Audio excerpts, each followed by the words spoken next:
Former President Donald Trump refuted opponent Nikki Haley's claim that she is a better general election candidate to compete against President Biden, as voters head to the polls in a variety of states on Super Tuesday. Subscribe my channel for update news.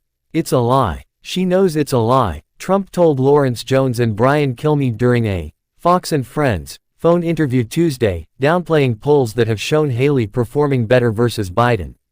"We are winning against Biden in every single poll, and everybody knows it, whether it's the New York Times, whether it's any of the polls that have been taken over the last 3 months. So she is misrepresenting that fact and it's fine. It's not going to matter because I think we're going to win every state tonight." His remarks come after Haley suggested she has a better chance to oust Biden than Trump does during a campaign event on Monday, despite only having one primary victory under her belt. "If you look at any of the general election polls, Joe Biden and Donald Trump are even. I think there was a Fox poll today, he was up by 2. That's still margin of error," Haley said during a campaign event in Fort Worth, Texas. "Between last week's poll, in this week's poll, I defeat Joe Biden." Doubled down on Haley pivoting on her previous pledge to not run against Trump, warning there is no path to victory for her 2024 campaign. "She said she'd never run against me and she did. She said she beat Ron DeSantis in Iowa, and she didn't," Trump said, adding that the party must unite to defeat Biden. "I want everybody to come together. We're going to have a unified party because our real opponent happens to be named Biden, and he's a disaster, as I said, the worst president in our country. He's destroying our country. There's no path to Nikki. I wish Nikki the best, but she stood up many times, said, I'd never run against our president. He was a great president. I would never run, and then she ran," he continued. "Those things you don't like to see. You like to see people that are truthful."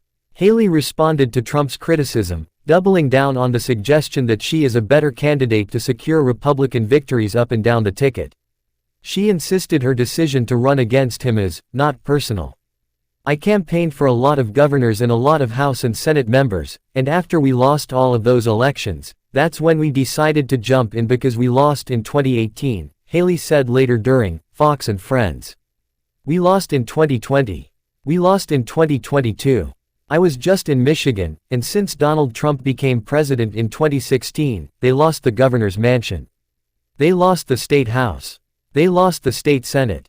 Same thing in Minnesota. I went to Colorado. No Republican has won more than 45% statewide since Donald Trump became president. I went to Virginia, the exact same thing. Glenn Youngkin was able to win, but that's because he ran it on his own and kept Donald Trump at arm's length. This is not personal. This is about the fact that we have to win," she continued. "We can want to change the country all day long. But if we can't win an election, we can't do any of that." Fox and Friends co-host Ainsley Earhart pressed Haley on her previous pledge to support the eventual Republican nominee. "That's not a decision I have to make today," Haley said. "The convention isn't until July. We've got 16 states voting today, and so we want those 16 states to vote. I haven't heard Trump pledge to me that he would support me if I won. So I don't know why I have to go and pledge to him that I would support him if I won. I get to do what I want to do, Ainsley," she continued. "If he refused to sign the pledge, I don't have to go forward, but I'll make that decision on my own." Thanks for watching my video, and subscribe my channel and press the bell icon for more information news. I need your support for my viewership, and share my video with your friends for more updated USA based news. And I also share sports news, and I am sharing USA politics news and also entertainment news.